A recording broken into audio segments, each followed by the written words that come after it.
شان سے اور اس کی برکتوں کو سمیٹنے سے محروم رہ جاتے ہیں۔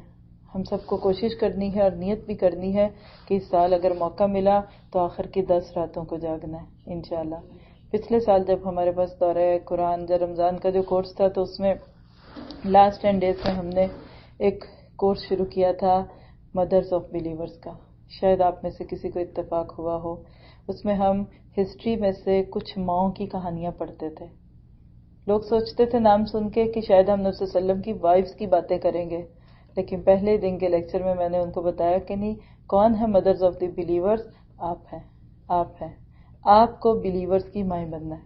اس میں ہم نے بچوں کی تربیت کے واقعات، طریقے، کیسے بچوں کے اندر مجاہدانہ سوچ رکھیں، اور الحمدللہ بہت لوگوں نے فائدہ اٹھایا کہ اس سال کے کورس میں پھر ہمیں شامل کرنا پڑا کہ انشاءاللہ اللہ نے چاہا تو 10 راتیں جو آخری ہوں گی اس کے اندر، یا میرا تو ارادہ اس دفعہ ہر سال ہر رات جاگنے کا ہے، اسی بہانے کچھ انسان کر لیتا ہے، لیکن بہرحال اس رات کی قدر کیجیے گا۔ کسی نے پوچھا تھا کہ لیلۃ القدر کون سی ہوتی ہے، تو کوئی اچھے موڈ میں بیٹھے تھے، کہنے لگے ہر وہ رات لیلۃ القدر ہے جس کی تم قدر پہچان لو۔ ہم پہچانتے نہیں ہیں تو وہ بھی گزر جاتی ہے۔ اس کو لیلۃ القدر کہنے کی 3 وجوہات آتی ہیں۔ ایک تو جو بھی بتا دیا آپ کو کہ لیلۃ القدر یعنی وہ بہت ہی قدر والی رات ہے۔ اسی طرح قدر کا لفظی ترجمہ ہوتا ہے اندازہ کرنا۔ صحیح روایات سے یہ ملتا ہے کہ اگلے پورے سال کی پلاننگ اس رات میں ہوتی ہے۔ کس نے مرنا ہے، کس نے جینا ہے، کس کا کیا معاملہ ہوگا، ہماری تقدیر کے فیصلے ہوتے ہیں۔ ہمارے ہاں عموماً معروف ہے نا 15 شعبان کو پتے لگتے ہیں اور پتے جھڑتے ہیں، تو پتوں کا تو مجھے نہیں پتا، لیکن پورے سال کی پلاننگ لیلۃ القدر میں ہوتی ہے۔ کس کو کتنا رزق ملنا ہے، کس کو جاب سے لے آف ہونا ہے، کس کو بیٹا ملنا ہے، کس کی بچی کی منگنی ہونی ہے، کیا ہونا ہے، اس رات میں ہوتا ہے۔ اس ناطے سے بھی اگر آپ دیکھیں کہ انسان جاگ کے اللہ تعالیٰ سے دعا کرے کہ اللہ اس آنے والے سال کو ہمارے لیے خوشیوں اور برکتوں والا کر دے، تو انشاءاللہ تعالیٰ اللہ تعالیٰ دعاؤں کو قبول کریں گے۔ اسی طرح قدر اس کو کیوں کہتے ہیں؟ کیونکہ قدر کا لفظی معنی ہوتا ہے تنگی۔ ومن قدر علیہ رزقہ، قرآن پاک میں تو تنگی، جیسے ہم کہتے ہیں نا ہاتھ تنگ ہے، تو پھر اس کو لیلۃ القدر کیوں کہتے ہیں؟ اس کی وجہ مفسرین بتاتے ہیں کہ اس رات آسمان سے اتنے فرشتے اترتے ہیں اللہ کی رحمتیں لے کے کہ ان کی کثرت کی وجہ سے جگہ تنگ ہونے لگتی ہے۔ بہت ساری نشانیاں اس کی اللہ کے نبی صلی اللہ علیہ وسلم نے ہمیں بتائیں کہ ٹھنڈی رات ہوتی ہے، کھول ہوتی ہے۔ اس دن چونکہ فرشتے آسمان پہ اترے ہوتے ہیں تو جب صبح کا اگلے دن کا سورج نکلتا ہے تو سورج کی شعائیں نہیں ہوتی، کیونکہ ان کے بیچ میں فرشتے آئے ہوتے ہیں۔ پھر بعض جگہ آتا ہے اس رات جانور نہیں بھونکتے، اور اس طرح کی باتیں کوشش کرنی ہے کہ اس کو پائیں۔ کیا لیلۃ القدر دکھ بھی جاتی ہے؟ جو ہمارے ہاں ایک معروف بات ہے، فلاں نے روشنی دیکھی، فلاں کو کوئی آواز آئی۔ دیکھیے اللہ تعالیٰ جو دکھانا چاہے دکھا دے، کیا بڑی بات ہے؟ نہ دکھائے تو بھی کوئی بڑی بات نہیں، کسی کو نہ دکھے تو وہ یہ سوچ لے کہ میری تو عبادت قبول نہیں ہوئی، ایسی بات نہیں ہے۔ کسی کو دکھا دے اور وہ اس فخر میں آ جائے کہ بس ہمیں پتہ چل گیا اب میں تو نیک ہو گیا، نہیں۔ مجھے خود اچھی طرح یاد ہے کہ ہماری نانی، اللہ تعالیٰ ان کی مغفرت کرے اور خطاؤں کو معاف کرے،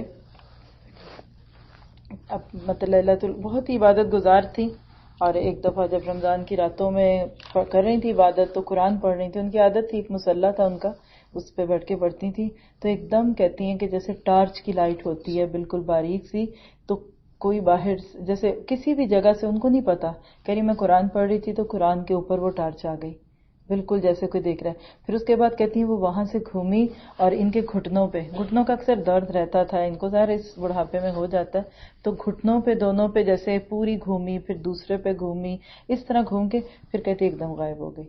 اب ظاہر ہے کہ انہوں نے اپنے شعور سے دیکھا، اللہ ہی بہتر جانتا ہے اللہ نے ان کو کیا دکھایا، لیکن یہ ہے کہ اس رات کی واقعی عبادت جو ہے انسان کے دل کو سکون دیتی ہے، کہ جبرائیل علیہ السلام بھی آتے ہیں اور وہ مصافحہ کرتے ہیں ایسے لوگوں سے کہ جو اس میں اللہ تعالیٰ سے بخشش کی دعائیں مانگتے ہیں۔ ایک چھوٹی سی مسکنسیپشن اس رات کے ناطے سے لوگوں کے ذہن میں کہ اگر ہم نے اس میں پوری رات میں سے اگر 1 منٹ بھی سو گئے تو ہماری عبادت نہیں ہوئی۔ ہمارے ہاں ایسی بات ہے نا کہ بس صبح جاگ رہے ہیں، پانی ڈال رہے ہیں، کچھ کر رہے ہیں، تو نہ جاگے تو عبادت نہیں، ایسا نہیں ہے۔ نبی صلی اللہ علیہ وسلم سے جو مسنون عمل ہے وہ یہی ہے کہ آپ عشاء کی نماز کے بعد تھوڑی دیر سو جاتے تھے، پھر جب دوسرا پہر رات کا شروع ہوتا جیسے ہمارے حساب سے رات کے 2 بجے 3 بجے پھر اٹھتے اور پھر فجر تک جاگتے تھے، اور خاص طور پہ جو سحری کے قریب کا وقت ہے وہ زیادہ دعاؤں کی قبولیت کا، تو اللہ تعالیٰ توفیق دے اگر آپ سب بھی جانگے گئے تو تھوڑا وقت شروع میں سو جائیں۔ انسان کی بس قدرت نہیں ہے اتنی، خلق الانسان ضعیفا، انسان کمزور پیدا کیا گیا، ہم شروع میں جاگ لیں گے اور جو آخر کا وقت ہوتا ہے پھر وہ انسان اگنے لگتا ہے یا کچھ بول رہا ہے تو منہ سے کچھ اور نکل جاتا ہے، تو اس لیے بیچ میں تھوڑا سا اگر سو جاتے ہیں تو انشاءاللہ وتر آپ چھوڑ سکتے ہیں۔ تراویح کا بھی طریقہ یہ کر سکتے ہیں کہ 4 تراویح آپ شروع میں پڑھ لیں جماعت کے ساتھ، یعنی پہلے تو فرض پڑھیں گے، سنتیں پڑھ لیں، چاہے 4 تراویح اگر آپ کسی بھی مسجد میں پڑھ رہے ہیں قرآن پورا کر رہے ہیں تو ان کے ساتھ پڑھیں، 4 تراویح چھوڑ دیں، یا 2 پڑھ لیں تو 6 چھوڑ دیں، یا 6 پڑھ لیں تو 2 چھوڑ دیں، پھر جو چھوڑی ہوئی ہے نا اس کو پھر آخری حصے میں پڑھیے۔ ہمارے ہاں ایک روایت شبینہ کی ڈل گئی، پوری رات قرآن پڑھا جاتا ہے اور ایک بندہ تو نہیں پڑھتا تو کئی لوگ پڑھتے ہیں، تو یہ بھی مسنون نہیں ہے۔ جس طریقے سے ایسا کیا جاتا ہے اس طریقے سے اللہ کے نبی صلی اللہ علیہ وسلم کے دور میں نہیں ہوا تھا، لیکن یہ ہے کہ آپ اگر تھوڑا سو جائیں پھر انہی 2 رکعتوں کو لمبا کر لیں۔ ہمارے ہاں ایک عام بات ہو گئی کہ دین کے لیے بھی ناپتے ہیں، بالشتوں سے ناپتے ہیں، ہاں اتنے نفل پڑھے، 100 نفل پڑھوں گی، فلاں کہتا ہے میں 10 قرآن پڑھنے ہیں رمضان میں۔ خشوع نہیں، خضوع نہیں، آپ جتنی مرضی لمبی بات کرتے رہیں، بات کیا ہے تھوڑی ہو اور مختصر ہو۔ آپ کہیں جی میں لیلۃ القدر میں جاگوں یعنی طاق راتوں میں تو کیا کروں؟ کثرت سے قرآن پڑھیں، دعائیں مانگیں اور قیام کریں۔ ہم لوگ ایک دفعہ پاکستان میں اعتکاف بیٹھے تھے تو ہم لوگ جتنے بھی لوگ تھے وہ سب یہ کرتے تھے کہ 4 فرض پڑھ کے مسجد میں چکے تھے کہ تراویح بھی ہوتی تھی، 4 رکعت پڑھ کے سو جاتے، مطلب سنتے تھے، باقی جو پارا ہوتا تھا وہ بیٹھ کے سن لیتے تھے اپنے اپنے حجروں میں۔ پھر جب آخری حصہ ہوتا تھا رات کا تو اس وقت ساری ہی خواتین اٹھتی تھیں اور ان میں سے ایک حافظہ بھی تھی، تو پھر باقی جو 2 یا 4 تراویح تھی پھر وہ پورا پارا پڑھتی تھیں، بلکہ اس میں یہ بھی ہو سکتا ہے کہ آپ ایک الگ قرآن شروع کر سکتے ہیں جو آپ کو 10 راتوں میں پورا کرنا ہے، تو آپ 3 پارے پڑھ لیں، ہاتھ میں دیکھ کے پڑھ لیں، اگر حفظ نہیں کیا ہوا کوئی بات نہیں ہے، آپ اپنے ہاتھ میں قرآن پاک پکڑ کے پڑھیں۔ اور میں سوچتی ہوں کہ ایسے موقعوں پہ جو اجتماعی عبادت ہے وہ بہت فائدہ دیتی ہے، انسان دوستوں کے ساتھ مل کے جاگ لیتا ہے اور بات تھوڑی بیچ میں ہوتی ہے یا اگر اٹھتا بیٹھتا ہے انسان تو اس سے ایک ماحول بن جاتا ہے۔ تو بہرحال اللہ تعالیٰ کہتے ہیں کہ یہ وہ مہینہ ہے کہ جس کے اندر ایک رات آنے والی ہے جو خیر من الف شہر، 1000 مہینوں سے بہتر ہے۔ 1000 مہینوں کو ذرا گن کے کوئی بتائے کتنی ہوں گے؟ ایک مہینے میں 30 راتیں اور 1000 مہینوں میں کتنی راتیں ہوں گی؟ اس کا پورا حساب بنایا ہوا ہے مفسرین نے کہ یہ ایک رات کی عبادت تقریباً انسان کی بعض دفعہ پوری عمر کی زندگی کی ایک اوسط درجے کی عمر بن جاتی ہے ایک انسان کی جو صرف اس ایک رات کی عبادت کرے۔ اور آپ دیکھیے کہ اتنے مختصر سے وقت میں بھی انسان اگر 5 بھی نہیں جاگتا، نہیں کہتا نہیں وہ پتہ چل جائے جو ہے وہی جاگیں گے، 5 ہی جاگیں گے۔ پھر کبھی کبھی چاند دیکھنے پہ مسئلے آ جاتے ہیں تو وہ ایک اس دن طاق بنا رہا ہوتا ہے تو دوسرا اس دن جفرات بناتا ہے، پرابلمز اٹھتے ہیں۔ ہر سال لوگ اتنے فون کرتے ہیں جب ایسے موقع آتے ہیں بتائیں اب ہم کون سی پہ جاگیں، ایک جماعت کہتی ہے آج طاق ہے تو دوسری کے حساب سے کل ہے، اور آپ دیکھتے ہیں کہ ایک گھر کے کچھ لوگوں کا روزہ ہوتا ہے اور آدھے لوگ عید کی نماز پڑھنے جاتے ہیں، تو فتنوں کے دور میں ایسا ہو جاتا ہے۔ لیکن آپ کا اور ہمارا پھر عمل کیا ہو، آپ آخری 10 راتیں جاگ لیں جس کے مطابق آپ روزے رکھ رہے ہیں نا۔ پہلی بات تو یہ کہ آپ اس کے مطابق طاق راتیں رکھیں، جس شہر میں یا جس ملک میں آپ رہتے ہیں اس کے مطابق طاق رات ہوگی، یہ نہیں کہ آپ یہاں ہیں اور آپ پاکستان کی راتوں کو کریں، پھر تو آپ کو دن میں جاگنا پڑے گا۔ تو لہٰذا 10 راتیں جاگ لیں، نہیں ہے تو جس حساب سے آپ نے چاند دیکھ کے شروع کیا تھا تب کریں، کیونکہ اللہ تعالیٰ شک کی عبادت قبول نہیں کرتے، جو بھی کام کریں پورے یقین سے کریں۔ اس طرح کی مشکلات میں پڑنے کی بجائے انسان ایک سنت طریقے کو فالو کرے اور انشاءاللہ اسی میں پھر سہولت ہے۔ پھر فرمایا وَقِيَامَ لَيْلِهِ تَطَوُّعًا مَنْ تَقَرَّبَ فِيهِ بِخَصْلَةٍ مِّنَ الْخَيْرِ كَانَ كَمَنْ أَدَّى فَرِيضَةً فِيمَا سَوَاهُ۔ اللہ کے نبی صلی اللہ علیہ وسلم نے فرمایا کہ وہ رات کیسی ہے کہ یعنی اس مہینے کی راتوں کے قیام کو، جس کو ہم لوگ تراویح کہتے ہیں، اس مہینے کی راتوں کا قیام اللہ تعالیٰ نے نفل قرار دیا۔ اس سے کیا پتہ چل رہا ہے کہ تراویح پڑھنا بہت اجر کی بات ہے، بہت اس کا اجر ہے، لیکن فرض نہیں ہے۔ بعض دفعہ کچھ لوگ اس کو اس حد تک فرض قرار دیتے ہیں کہ اس دن پھر روزہ ہی نہیں رکھتے جس سے پہلی رات انہوں نے تراویح نہیں پڑھی ہوتی۔ پہلی بات یاد رکھیے کہ تراویح اور روزے کا آپس میں کوئی ربط نہیں ہے۔ روزہ دن کی عبادت ہے، تراویح رات کی عبادت ہے۔ مثلا کچھ حالات ایسے ہیں کہ جس میں آپ کو روزے کی رخصت ہے، آپ نہ رکھیں۔ مثلا سفر پہ ہیں، آپ روزہ نہیں رکھ رہے، بیمار ہیں، لیکن آپ کسی ایسی جگہ پہ ہیں جہاں آپ نماز بھی پڑھ سکتے ہیں، تراویح کے اختتام میں تو پڑھ لیں۔ بعض لوگ اس چھوٹی چھوٹی چیزوں پہ الجھتے ہیں کہ اچھا اب روزہ تو ہم نہیں رکھ رہے تو کیا تراویح بھی نہ پڑھو؟ جیسے کچھ عورتیں دودھ پلاتی ہیں، مردیاں ہیں، بچوں کو نرسنگ کرتی ہیں، اب روزہ منع ہے تو کیا وہ تراویح بھی نہ پڑھیں؟ یہ تو ایک نیکی سے تو رکے، دوسری سے خود ہی محروم ہو گئے۔ تو ایسا نہیں کرنا، روزہ رکھ لیں، دونوں ہی کام کریں تو ویل اینڈ گڈ، دونوں میں سے ایک کر لیتے ہیں تو بھی ٹھیک ہے، یعنی ان کو اس کا دوسرے پہ فرق نہیں پڑتا۔ کبھی کسی رات تراویح نہیں پڑھ سکے تو اگلے دن کے روزے پہ اس کا کوئی فرق بھی نہیں پڑتا۔ پھر آپ نے فرمایا کہ جو شخص اس میں قرب الہی کی نیت سے کوئی نیکی کرتا ہے، اسے دیگر مہینوں میں ایک فرض ادا کرنے کے برابر سمجھا جاتا ہے، اور جو شخص اس میں ایک فرض ادا کرتا ہے گویا کہ اس نے باقی مہینوں میں 70 فرض ادا کیے۔ سبحان اللہ، نیکیوں کی سیل ہے، جتنا لوٹ سکے لوٹ لیں، کسی کو نہیں پتا کہ اگلا سال ہم نے دیکھا کہ نہیں دیکھا۔ جب بھی رمضان آتا ہے یا اس کے آنے کے دن قریب ہوتے ہیں تو میں اپنے تصور میں خاندان کے لوگوں کو، ملنے جلنے والوں میں سے کچھ لوگوں کو سوچتی ہوں۔ کچھ لوگ تھے لاسٹ رمضان میں ہمارے ساتھ، آج نہیں ہیں۔ آج ہم ہیں، کل ہو سکتا ہے کہ لوگ ہماری باتیں کریں گے، اس لیے اس کو موقع اس کا اٹھانا ہے اور فائدہ لینا ہے۔ ایک کی بجائے 70، آپ دیکھیے بائی 1 گیٹ 69 فری، پھر بھی لوگ نہ کریں، پھر بھی ہم اس کی قدر نہ کریں تو کیا کس کا قصور ہے؟ ایک نفل ایک فرض کے برابر ہو جاتا ہے۔ کتنے ہی فرض چھٹے ہوئے ہیں زندگی میں انجانے میں، نہیں پتا۔ اگر اس مہینے میں ہم نفل ادا کریں گے تو وہ انشاءاللہ ہمارے فرضوں کو پورا کر دیں گے، لیکن نیت نہیں کرنی کوئی کہ پچھلی زندگی کے، صرف یہ ہے کہ نیکیوں میں باغو، تیزی کرو، آگے سے آگے جاؤ، اللہ تعالیٰ قبول کر لے گا انشاءاللہ تعالیٰ۔ پھر آپ نے ایک بڑی پیاری بات کہی اس مہینے کے بارے میں، فرمایا وَهُوَ شَهْرُ الصَّبْرِ، یہ صبر کا مہینہ ہے، وَالصَّبْرُ ثَوَابُهُ الْجَنَّةُ، اور صبر کا ثواب جنت ہے۔ رمضان کو صبر کا مہینہ کہا گیا، شہر الصبر ہے یہ۔ صبر کی جو 3 بڑی قسمیں ہوتی ہیں اس میں ایک یہ بھی ہے کہ روزہ بھی صبر ہے۔ کس چیز کا صبر ہے؟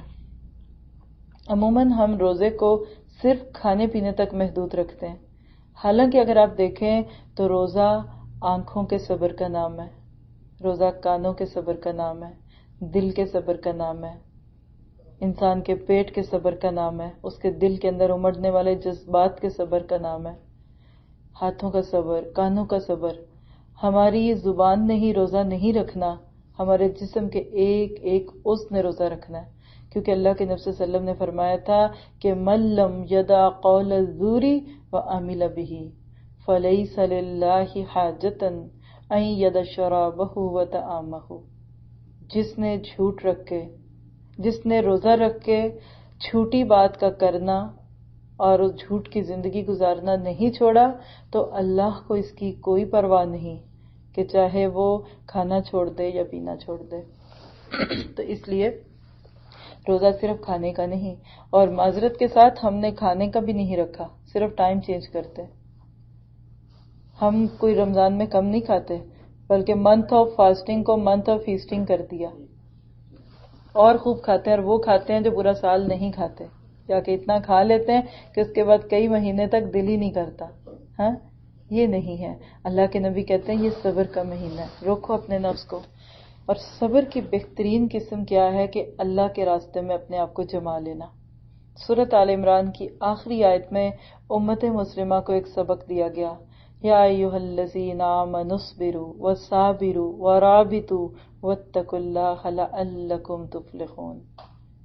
اگر امت بن کے جینا چاہتے ہو تو صبر کرو، اپنی انفرادی زندگی پہ، آنے والی مشکلات میں، آزمائشوں میں، تقدیر کے فیصلوں پہ صبر کرو۔ ہو گیا جو ہونا تھا، ملنا تھا جو مل گیا، تم لڑ نہیں سکتے، جھگڑ نہیں سکتے، قبول کر لو. اور صابرو، اجتماعی زندگی میں صبر کرو. تمہیں ایک سے دوسرے کو تکلیف پہنچتی ہے، صبر کرو. ساس کو بہو سے، بہو کو ساس سے تکلیف پہنچتی ہے، صبر کرو. ایک ہمسایہ دوسرے کی وجہ سے آزمایا جاتا ہے تو صبر کرو. تو لہذا خود بھی صبر کرنا ہے اور دوسروں سے بھی صبر کروانا ہے.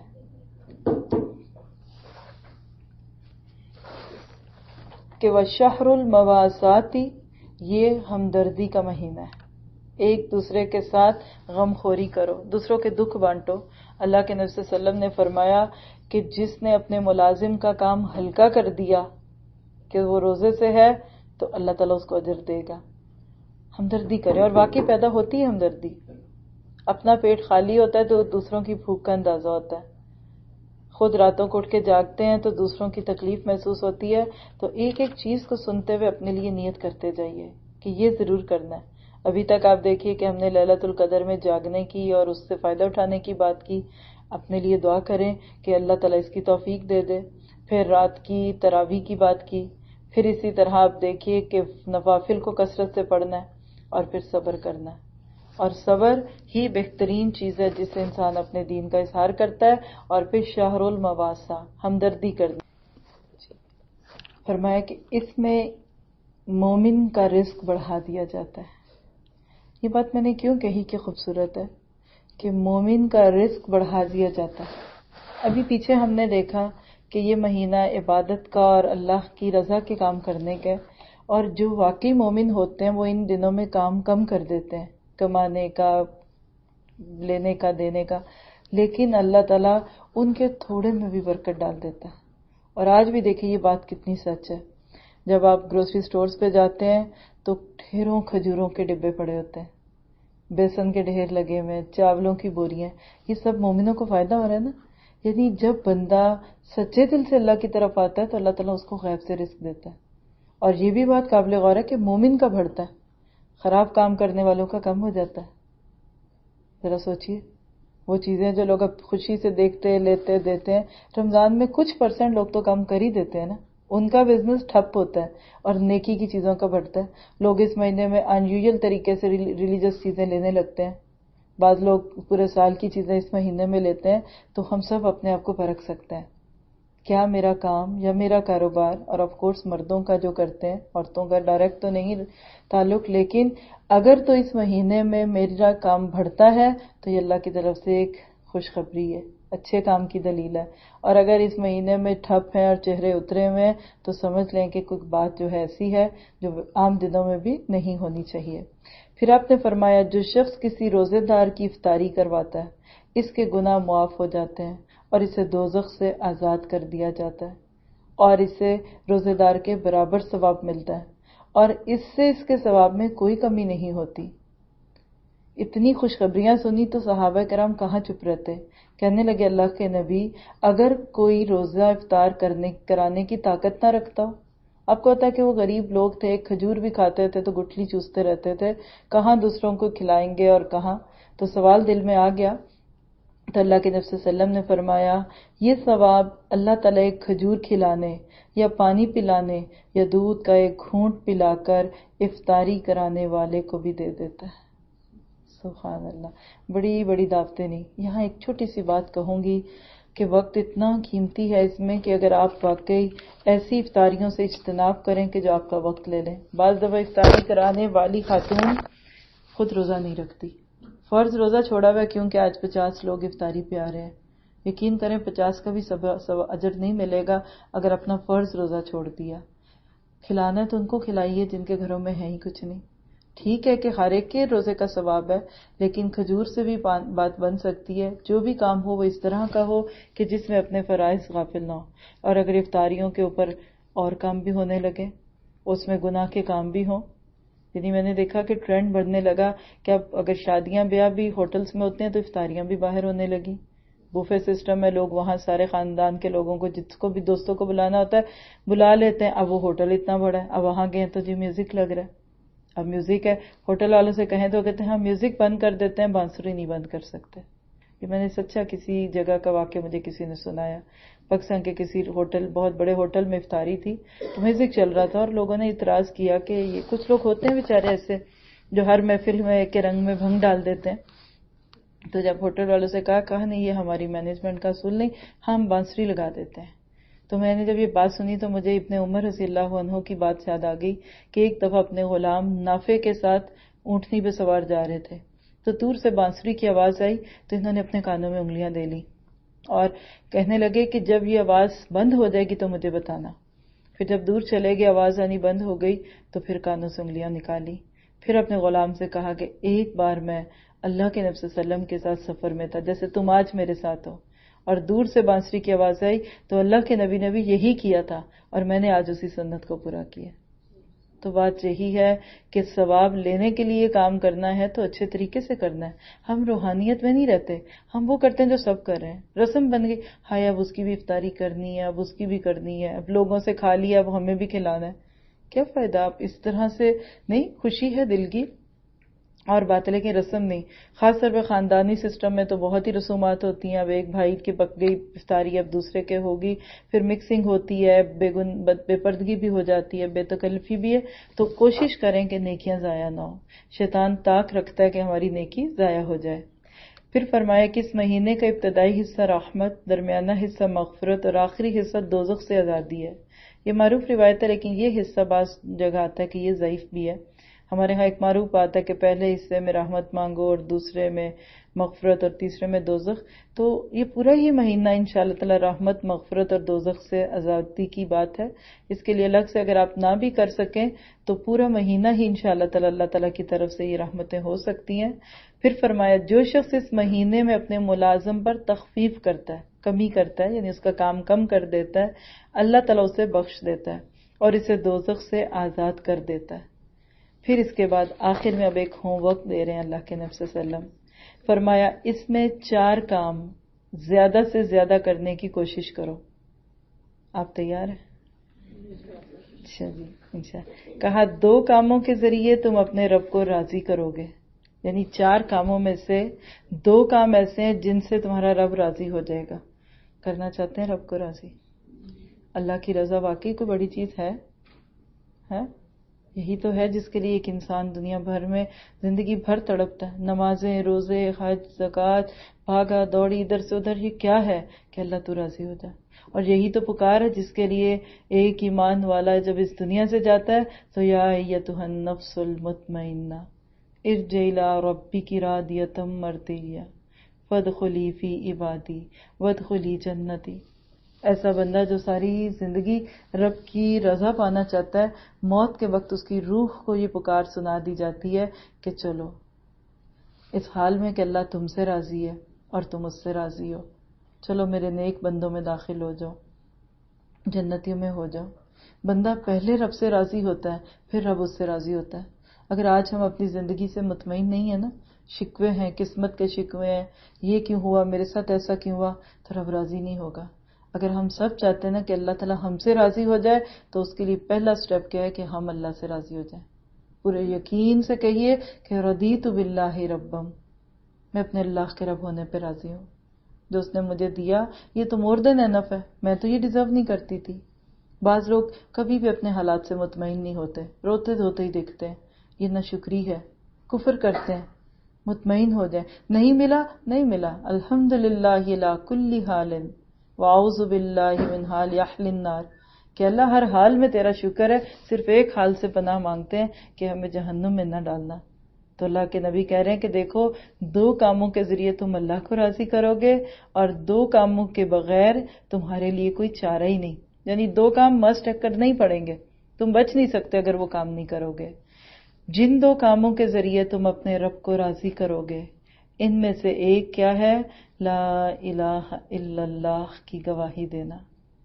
صدق کے دل سے اللہ کو ایک مانو، سارے معبودوں کو توڑو، سارے طاغوتوں کو توڑو. سب سے پہلے تو اپنے اندر کے شیطان کو مارو، نفس کو توڑو جو تمہیں اللہ کے راستے میں آنے نہیں دیتا. وہ معاشرے، وہ کلچر، وہ پریشرز اپنے اوپر سے اتار پھینکو جو تمہیں تمہارے رب کی طرف نہیں آنے دیتے.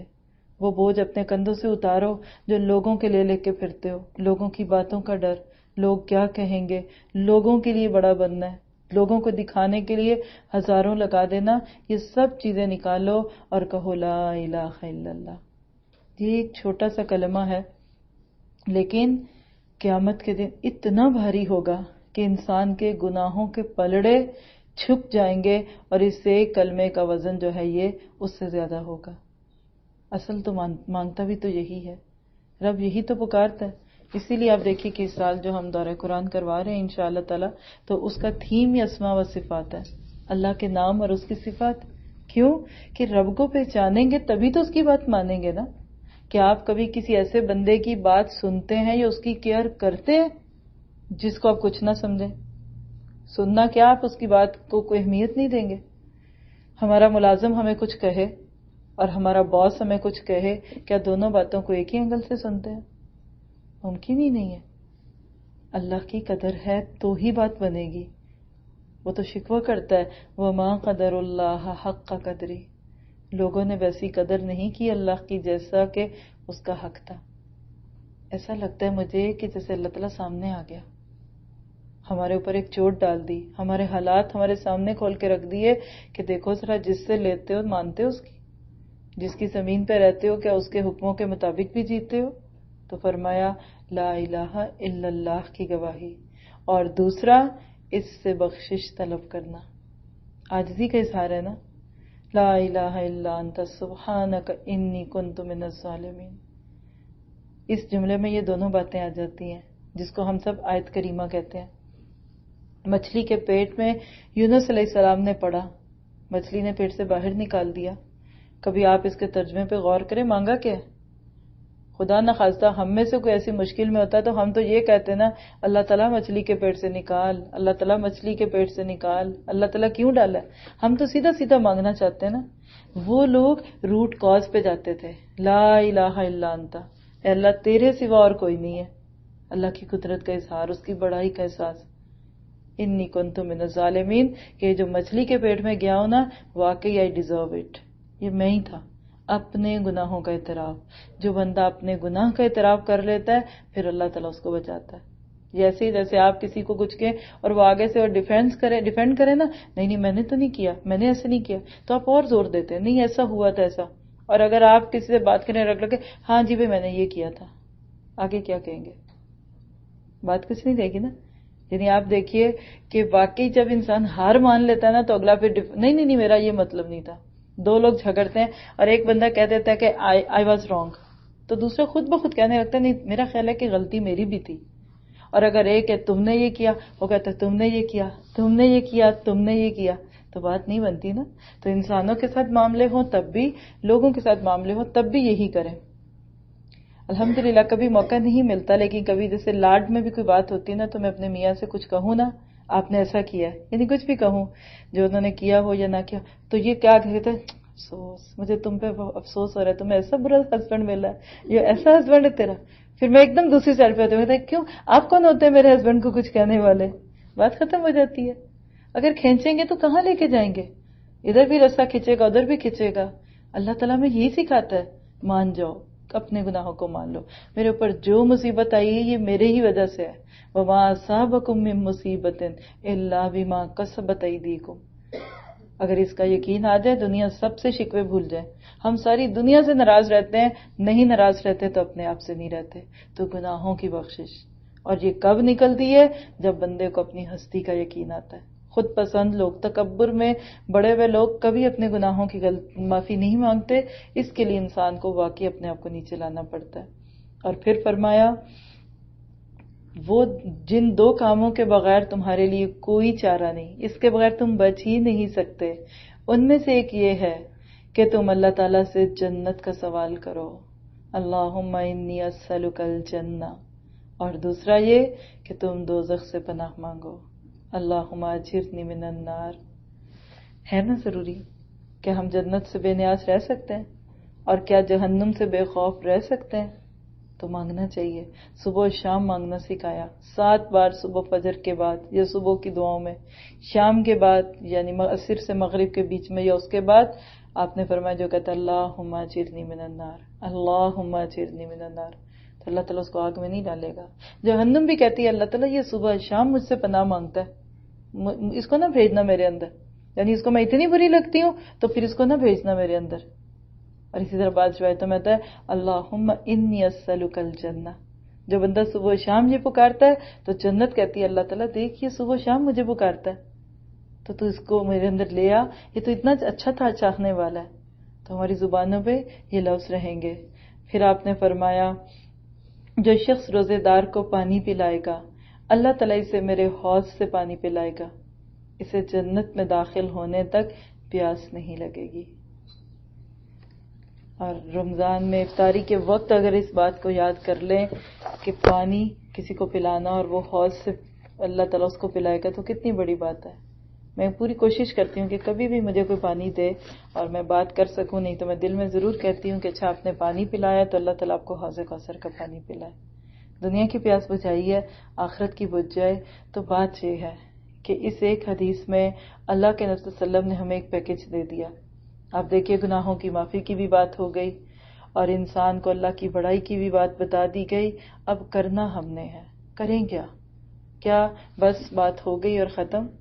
نہیں، کوئی نیکی کا کام، کوئی ارادہ. جیسے کہ حدیث میں آتا ہے کہ جب رمضان کا مہینہ آتا ہے تو ایک فرشتہ آ کے پکار لگاتا ہے یا باغی الخیر اقبل اقبل، اے بھلائی کو چاہنے والے، اے نیکی کے چاہنے والے، seeker of the good things, بھاگو، جلدی کرو، آگے آؤ.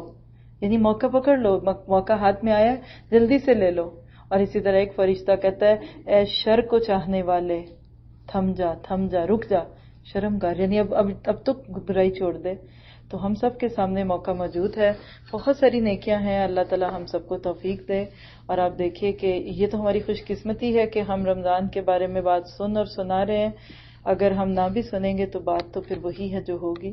آپ میں سے کافی ماشاءاللہ مجھے بتایا آپ لوگوں نے کہ لوگ صبح میں سن چکے ہیں اور الحمدللہ ہم لوگ کل سے شروع کر رہے ہیں اپنے پاس. اس پہ لکھ دیں گے آپ لوگ کہ کیا کچھ چاہیے، پھر میں انشاءاللہ